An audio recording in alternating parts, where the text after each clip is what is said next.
Matthew chapter 5 verses 21 says, "Ye have heard that it hath been said of old, that thou shalt not kill, and whosoever shall kill shall be in danger of judgment. But I say unto you, that whosoever is angry with his brother without a cause shall be in danger of judgment. And whosoever shall say to his brother, Raca, shall be in danger of the council. But whosoever shall say, Thou fool, shall be in danger of hellfire. Therefore, if thou bring thy gift to thy altar, and there rememberest that thy brother has aught against thee, leave there thy gift before the altar, and go thy way, and first be reconciled to thy brother, and then come and offer thy gift.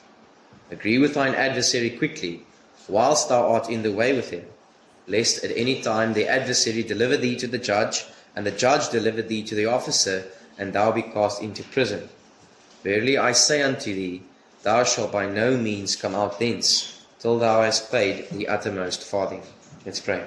Heavenly Father, I thank you for this evening, Lord, and I pray, Lord, truly that the intention, the depth, the truth, the conviction, Lord, of why you have preached this, why you have said this, Lord, would reach our hearts this evening. Lord, I pray that we would truly consider the words of the Almighty God. Lord, this sermon was preached thousands of years ago, but Lord, it is as if you are preaching it to us tonight. Lord, I pray, Lord, that we would heed, we would listen. We won't take your words for granted, Lord. We would realize that it's the words of the everlasting Father. And Lord, every word is written down in heaven and will last forever. And I pray, Lord, this evening that we will truly take heed to it. Help us, Lord. Change us through your word. I pray this in Jesus' name. Amen. This evening, we are going to speak about anger. Who is truly a murderer? Now, to give you a bit of a background, as I mentioned, that we are going through the book of Matthew, we're going through the Sermon on the Mount in Matthew, and it's the most incredible sermon that's ever been preached. Everything about this sermon is incredible. The way Jesus Christ starts the sermon, how he manages to preach the whole gospel and the whole scope of Christianity within 6 or 7 sentences. And then how he summarizes the gospel, and how he then goes over to the law to expose man's sinfulness and what he chooses to use first. It's so incredible. It's thought out. There's purpose in it. There's reason for what he says. It's not just words. It's not like a sermon like a man would preach and then he would say certain things that afterwards he would even regret saying. Jesus Christ never regretted what he said. He said every word meticulously, he had a purpose for every word. Every word had a meaning. Every word had a reason for it. And as we looked at the sermon so far, we are now first entering into the list of things that God will use to truly expose man's heart. He uses 6 things, and he starts off with who is a murderer. He starts off with anger. And it's so incredible. I was thinking on this because I don't think anything in the Bible is just by chance. You know, did God choose to start with anger instead of adultery or lust because he just didn't know which one to choose first?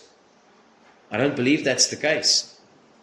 I believe that God started with anger, and if I look at the scripture, I can see why he speaks about anger, because I'm never more like my earthly father when I'm angry. And when I'm angry, according to the scripture, I'm murderous.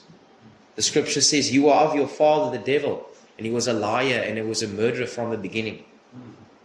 And so God in his wisdom, Jesus in his wisdom, he goes and he exposes to us and he explains to us and he speaks to us about anger, truly to reveal to us our own sinful condition. Truly to reveal to man, to the Pharisees that were listening, and to all those that will ever listen to this sermon, that his judgments, his laws, his ways is so far beyond who we are and what we think. His intention was to expose the Pharisees that thought themselves to be good people because they've never murdered. He then goes to the heart of anger and he shows us that we are all murderers. But to the extent that he goes in this passage this evening, when we open it up, we will realize that God is so far removed from who we are. We are so different from who God is. There's no other choice but to fall down before a God like this and plead for mercy, because it is impossible to keep the standard that God requires for us unless it is written in our hearts, and unless He's renewed us, and unless we are saved, and unless we stand before Him with His perfect righteousness and not our own. God is not like us. And He does that by preaching this to the Pharisees and all those that thought themselves to be good people. And He says this in the beginning. I don't even know if I recorded either. He says there, thou have heard it said of old time, and this is referring to the Old Testament, and it's referring to Exodus, and we know in Exodus it says, thou shalt not kill. In Genesis 9 verses 6, we go even further back, and it says, whoso sheddeth man's blood, by man's shall his blood be shed, for in the image of God He made him. And so even in Genesis, God spoke about the value of man, God being made in the image of man. And so if we shed blood, man's blood, then it is required of him. The life is required for life.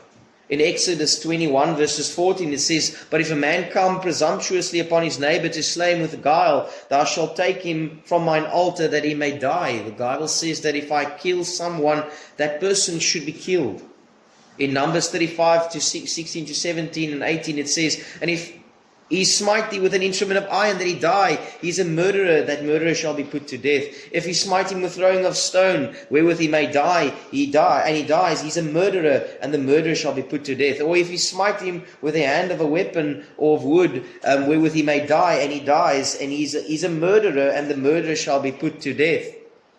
And so in the Old Testament, He says to them, you have heard this, you know this, that if you murder, my requirement is so that your life will be taken. And this is what it says when it speaks about will be in danger of judgment. I think we maybe in our language don't necessarily see it the way Jesus explained it when He said, you have heard it said of old time that thou shalt not kill, and whosoever shall kill shall be danger of judgment. And we think it as danger of judgment means there's a potential, right? You are in danger, there might be judgment, right?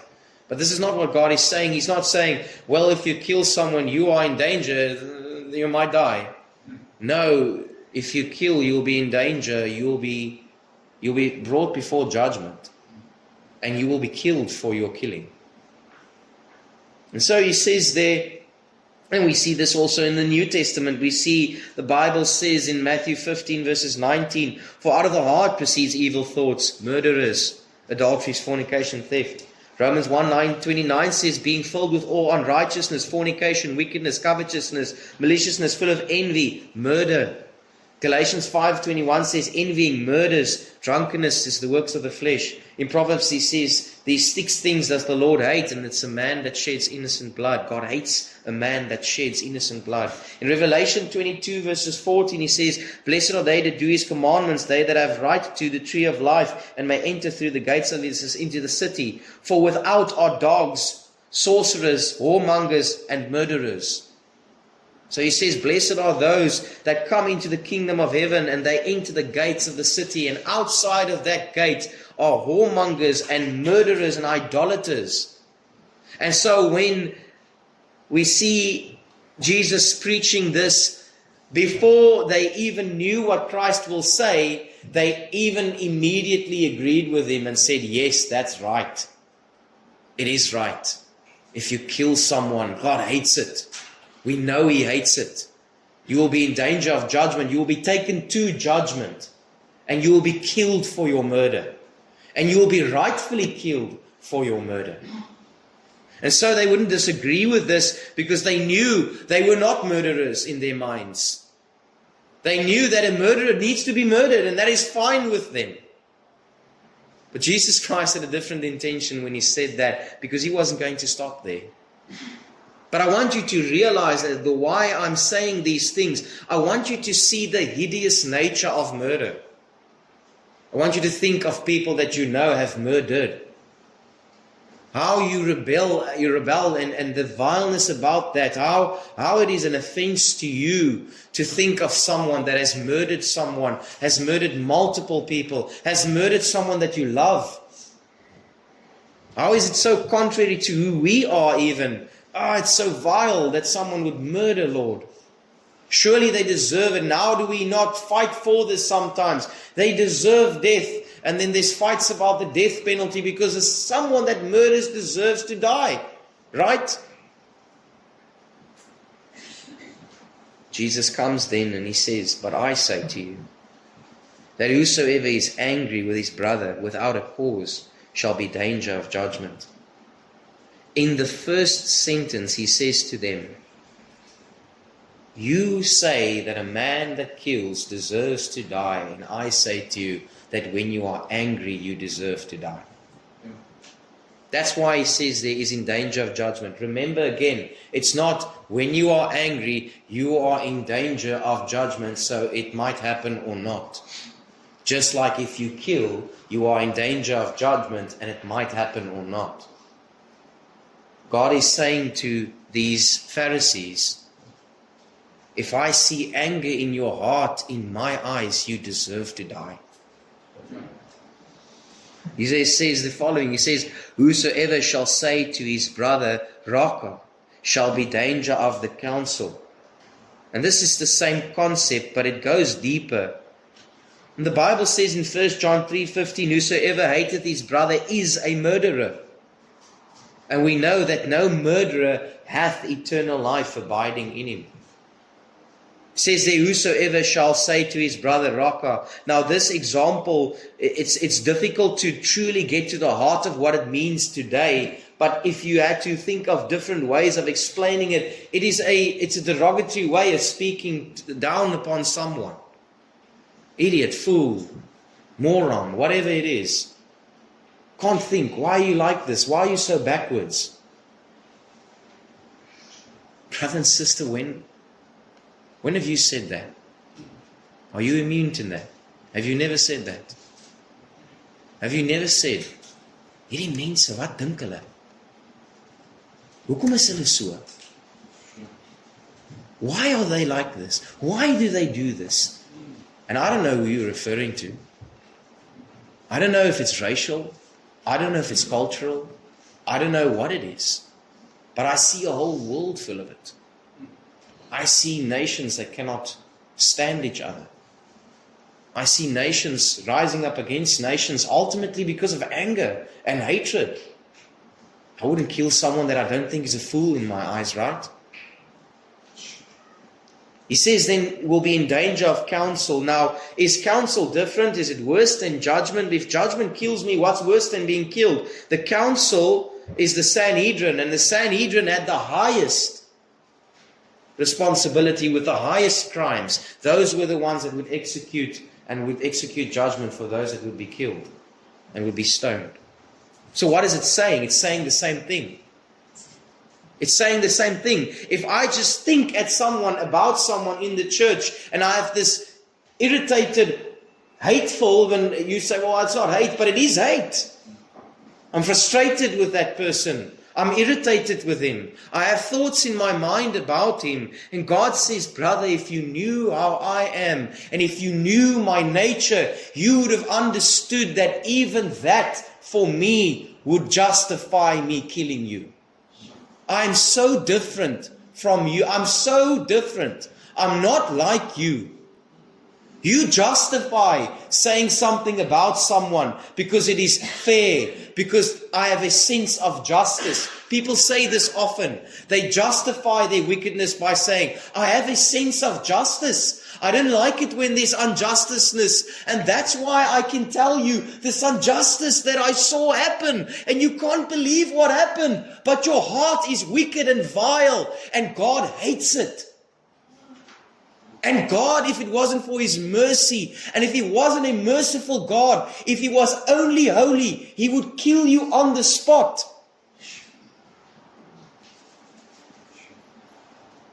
And He would be just to do that.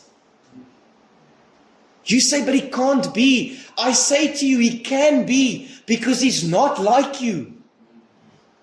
He doesn't think the way you think. He's so separate. He's so holy. He doesn't enjoy your conversations. He tolerates it. He tolerates you. You are alive today because God didn't kill you yesterday. But if he wanted to, and if he truly had to pour out his nature, he would have killed you. But when he looks at you, he sees grace, and he sees his Son, and he sees his righteousness, and he spares you. But he hates what you do. He hates how you speak. It's not justified. I say to you, whosoever shall say, thou fool, thou shalt be danger of hellfire. This word fool, moros, is where we get the word moron from.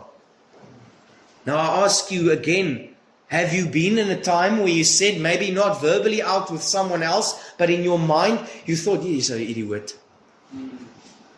What a moron. And then you justify it because you say, but the actions of that person truly justifies it. Look at what he did. He's a moron.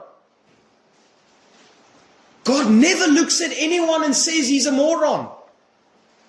God never looks at his creation and says, I created a moron. And then he says this shall be in danger of hellfire. This word hellfire is Gehenna, which comes from the valley of Hinnom. And I want to read something just to give you a vivid explanation of what God was referring to when you see this image of the valley of Hinnom. It says there, it was a place where Ahaz had introduced into Israel the fire worship of the heathen god Moloch, to whom little children were burnt in the fire. He burnt incense in the valley of the son of Hinnom, and he burnt his children in fire, says 2 Chronicles 28 verses 3. Further, Josiah, the reforming king, had stamped out the evil worship of Moloch in the place of Hinnom, and he ordered that valley should be forever after a cursed place, because of what he had gone there, what had done there, because it had been defiled, because in the valley there had been the fire of Moloch. Now its consequences is this: the valley of Hinnom bore the curse throughout all Israel's history. It became a place where the Jewish people dumped their garbage. The valley of Hinnom was the garbage dump of Jerusalem. And that there was a public incinerator that burned all the time, and all the time, never went out. And when Jesus referred to Gehenna or hell, he described the eternal state of the wicked as Gehenna. What he was saying is, it is an eternal, never-ending fire in an accursed place where the rubbish of humanity will be burnt and consumed.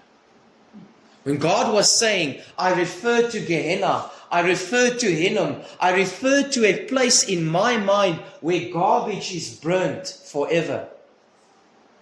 None of us will say, I'm garbage and I deserve to be burnt. But God says, if you had one angry thought in your heart towards a brother, or you called him a fool, I say to you that you are like the garbage that deserves to be burnt in the valley of Hinnom.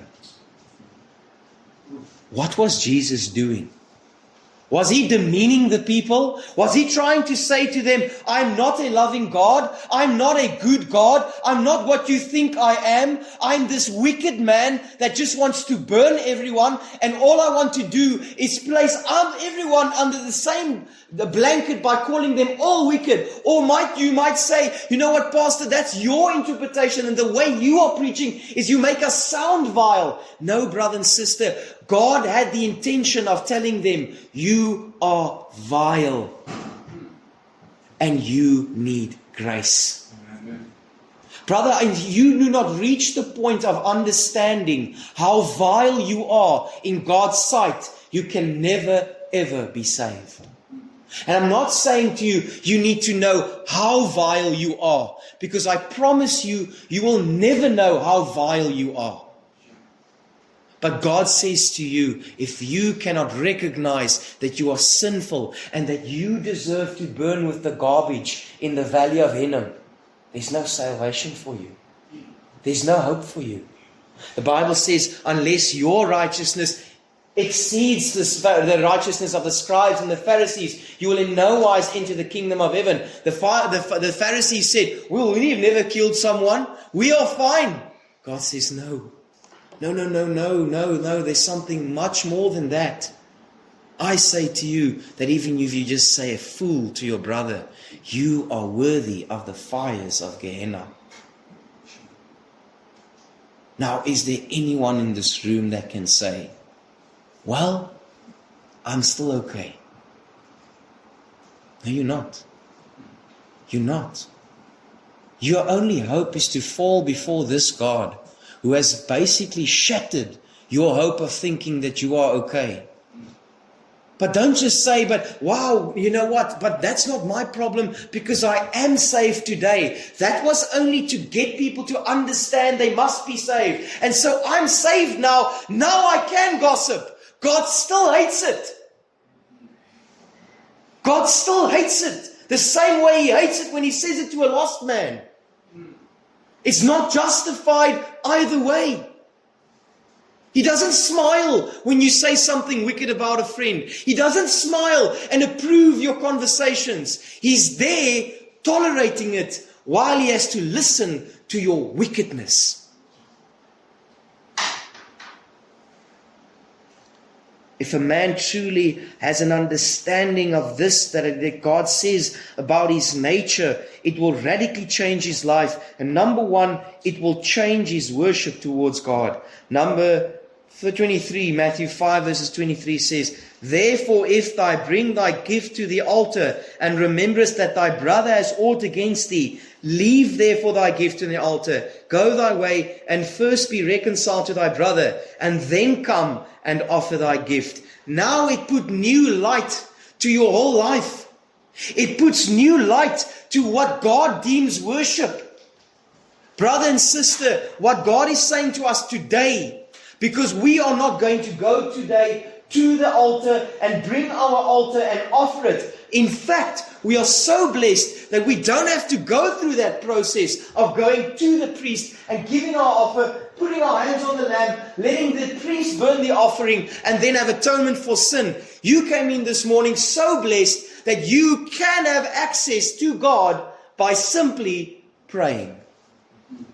So how does this apply to us? God is saying to you, I'm not satisfied with your worship if it was tainted this afternoon with gossip and bitterness and hatred. Rather go home. Rather go back and rather make right. I have no desire in your worship. God is not like you. He's not like me. Isaiah 1:11 says, to what purpose is the multitude of your sacrifices unto me, saith the Lord? I am full of burnt offerings of rams, and of fat of fed beasts, and I delight not in the blood of bullocks or lambs or goats. When ye come to appear before me, who hath required this at your hand, to tread my courts? Bring no more vain oblations and incense in the abomination unto me. The new moons and Sabbaths, the calling of assemblies, I cannot away with it. It is iniquity. Even the solemn meetings, your new moons and your appointed feasts, my soul hateth. They are a trouble unto me. I am weary to bear them. And when you spread forth your hands, while hide mine eyes from you, yea, when ye make many prayers, I will not hear. Your hands are full of blood. Wash you, make you clean, and put away the evil of your doings before mine eyes. Cease to do evil. Learn to do well. Seek judgment. Relieve the oppressed. Judge the fatherless, and plead for the widow. God is saying the exact same thing in the Old Testament that He's saying in the New Testament. And He says the same thing because His nature has never changed. He's saying to us, brother and sister, if you worship God tonight, if you sing praises to Him, if you even wanted to lift your hands while you were singing, but this afternoon you gossip, God has no desire in that worship. He has no desire in your vileness. He doesn't desire that from you. He's sick of it. He's tired of it. It's wearisome for Him. But at the same time, God is so merciful. I'm looking around and I'm trying to see sincereness. What has happened that we can come to the Word of God and treat it like, oh, it's okay, it's a suggestion, I can continue, I can speak like I want, I can speak to others and about others like I want. I don't care if God desires something different from me. Brother and sister, when He comes down, will He find faith? Jeremiah 7 verses 9. Will he steal, murder, commit adultery, swear falsely, burn incense unto Baal, and walk after other gods whom he know not, and come and stand before me in this house, which is called by my name, and say, we are delivered to do all these abominations? Psalm 66 verses 18. If I regard iniquity in my heart, the Lord will not hear me. First Psalms 15:22, and Samuel said, hath the Lord his great delight in burnt offerings and sacrifices, as in obeying the voice of the Lord? Behold, to obey is better than sacrifice, and to hearken than the fat of rams. I want to draw your attention. This is not even saying that if I come to the worship service and I know I have something against my brother. This is something much deeper. It says, if I am at the altar and I know my brother has something against me. You say, well, I can't help what my brother has against me. I truly believe this is in relation to I am most likely the reason for what my brother has against me. It was maybe my actions or my thoughts and my deeds, my arrogancy or my deeds that has caused that brother to stumble, that has caused that brother to be bitter in his heart. And if I come to the worship service and I remember, but man, I didn't do right with my brother, and he's most likely angry at me. And you say, well, you know what? Let me pray. Let me worship God. I can deal with that later. God says, no, you can't deal with that later. Whatever you do while you still have to deal with that is an offense to me. Rather stop praying and stop worshiping and go to your brother and say, brother, I've sinned and I've offended you. I don't even know if you are angry at me, but if you are, forgive me. My actions was unjustified. It came from a sinful heart that I still have, even though the Lord has forgiven me. Forgive me. If I truly know how Christ views anger and bitterness, it will affect the way I deal with others. Matthew 5:25 says, agree with thine adversary quickly, while thou art in the way with him, lest at any time the adversary deliver thee to the judge, the judge deliver to the officer, and thou be cast into prison. Verily I say unto thee, thou shalt by no means come out thence, till thou hast paid the uttermost farthing. What is the Lord saying? Because He says the uttermost farthing, it's one of the smallest means of financial currency. It's 1/64 of a person's wage. God says, that last penny you'll pay. And I believe it's two ways. In hell, you will pay every penny. The flames of hell will purge everything that you've ever said in this life. But secondly, I believe that if you continue in bitterness and in gossip and in anger, I promise you, you will pay. You will pay. You will pay the last cent. You will pay in not having peace. You will pay with God not hearing your prayers. You will pay by not being successful in your Christian walk. You will think you are okay, but you are not. And you will pay. You will pay every cent. God is not mocked. He's not mocked by man. You will pay. God is saying to you, if this is your heart, if this is how you live out your Christianity, if this is what you justify, please understand, you will pay every last cent. Rather tonight, and this is the commandment. God says, agree with thine adversary quickly, not tomorrow. Go to your adversary tonight and make right. Tonight, ask for forgiveness. Tonight, get right with God. Why? That's truly the fruit of obedience. When Zacchaeus got saved, he didn't say, half of what I own I'll give in a week. I'll go pay back what I've done when I have a little bit more, and then I'll go pay. No, he says today. Brother and sister, I don't know where you are. I don't even know, unless the Lord gives you grace, to what extent will you be willing to humble yourself. But I will say this, as I was praying in the office, this is either a suggestion, or you can take seriously that God says, the way you speak, the anger in your heart, to me, you deserve hell. You deserve every drop of judgment. Pharisees, you think you're fine, but you're not fine.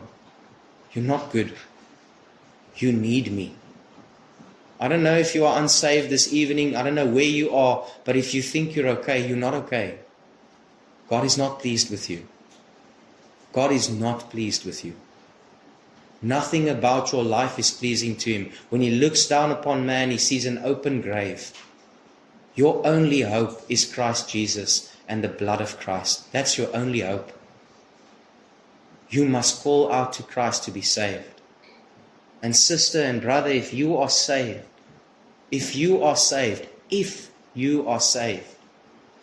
how is it possible that your conversation can be consistently bitter and angry and gossip and vengeful if I know the one that saved me utterly hates it? Let's pray. Heavenly Father, we love you, Lord, and we thank you. Oh, Lord, we want to bow before you, Lord. And we ask you, Lord, give us grace this evening. Lord, forgive us. Lord, help us. Forgive me, Lord. Forgive me of an evil heart, of anger, of pride, of bitterness, Lord. I pray, Lord, that we would bow before you, low before you, and realize, Lord, we are not like you, Lord. You are so separate from us, Lord. What often, Lord, you just tolerate. But, oh Lord, give us a glimpse of your holiness. Give us a glimpse of who you are. Give us a glimpse of what you hate and what you love, Lord. And give us that same heart. Lord, relieve us, Lord. Help us remove the bitterness and the anger in our hearts, Lord. And, oh Lord, I pray if there's someone unsaved, even a person that thinks they are saved, but their lives, Lord, are so full of anger and bitterness and gossip and pride, Lord, I pray, Lord, that they would come to see that they are not like you, Lord, and that they don't bear the fruits of a child of God. And Lord, I pray that tonight will be the night of true repentance, Lord. Lord, help us to truly come before you and call out to you, Lord. I pray this in Jesus' name. Amen. Please visit us at 10 Van Plettenberg Street, or call us on 060 970 6744. May the Lord lift up His countenance upon you and give you peace.